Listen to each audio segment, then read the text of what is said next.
In this exercise, exercise number 6, we'll be looking at how to create specifications. In particular, we'll look at assigning trust specification.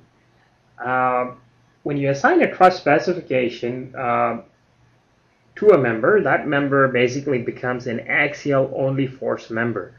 So if you look at the moment diagram for that member, you would see 0 moments, okay, and for that member. So there won't be any moment diagram for that member. So it really depends on what type of connection you have provided at the joints in order to basically declare that if that member is going to be a truss member or if it's going to be a member that can take moments, okay? So in this case, what we're going to do is we are, these members that have been highlighted in figure number 2, we're going to declare those members as truss members, okay? What we're going to say is, hey, the connections are at the ends are such that, they're not really designed to take any moments, okay? So that's why they're going to be axial only force members. So the first step that you need to do is continuing with the same model that we had in the previous exercise. On the left hand side, let's go to General tab and just click on Specifications, okay? And on the right hand side, click on the Beam button, okay? Now, the Member Specifications dialog box will appear. Now, if in the Member Specifications dialog box, you'll see a tab called Truss Specification. So we'll click on that and click on the Add button. Now, step number 6, page 63 of your manual tells us to basically click on View from Positive Z icon. And what we want to do is select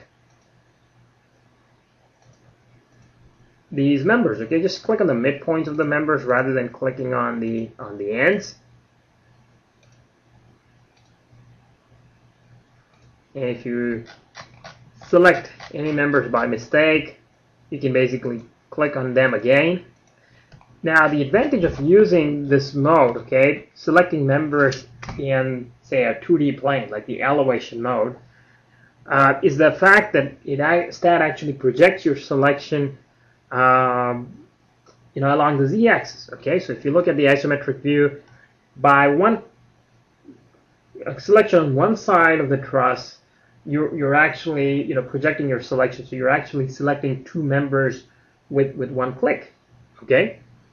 And so that's as I said, the specification assignment is also a 3-step process. Okay, what we did was we selected member truss, we selected the members. Now the last step is to basically click on the assign button. Okay, so 3 steps, and there we go. We have the truss specification assigned to the whole structure. Now, one point to note is you got to be really careful when you assign specifications, because there's one specification that's called member releases. Okay, so you can actually release the end moments if you want for a member, but you got to be really careful, because if you assign too many releases, you could run into instabilities. Okay, and those are not good messages. So keep an eye on those types of errors after running the analysis. You'll also see the effects of instabilities when you go to the post-processing mode, or when you try to see the displacements. Now, page 65 of your manual gives you an exercise. I'll actually solve that exercise for you if you want. They tell us to create a few members in the graphics. We can easily draw them, okay? And what we want to do is draw. Here we have a member, okay? So we'll just click on Geometry, Add Beam from point to point, okay? And what we want to draw is basically this member. Then we want a member. Let me just zoom in so that you can see. We want a member that goes from this point to this point. We want a member there and a member there. Okay, we want another member at that location and also connecting the supports. On the right and on left hand side, okay, we wanted another member that connects the supports like this also. Okay. Now the next thing is we want to go in and select these two members at the ends. So what we've done is we've selected these two end members, and what we'll do is we'll split them into two pieces. Okay, now by this time we know how to split those. We'll right click, click on insert node, add a midpoint, okay, and it'll divide those members into two pieces, right? Now again, using our good old command, geometry, add beam from point to point, we'll just draw those additional members like that. And on the right hand side, left hand side also we'll repeat the same procedure and draw those members, okay? Now these members in the center, okay, they need to be divided into smaller pieces, okay? So the whole length of that member, if you use the tools menu, display node to node distance command, the total distance is about 5 feet, okay? So what we need is a node point at, say, 0.5 feet, and we need a node point at 4.5 feet, okay? So we'll just select all these, just select all of those members.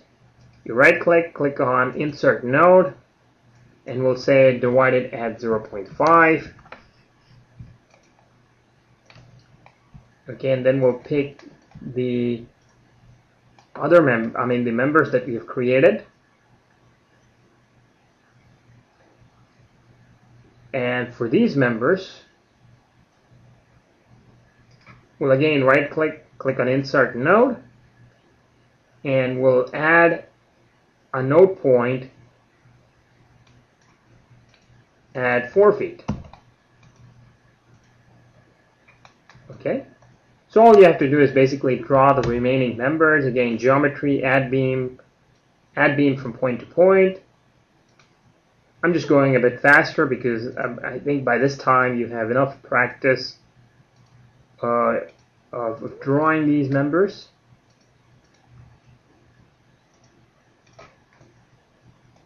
Okay, so that's it. You've created the whole bridge geometry. Okay.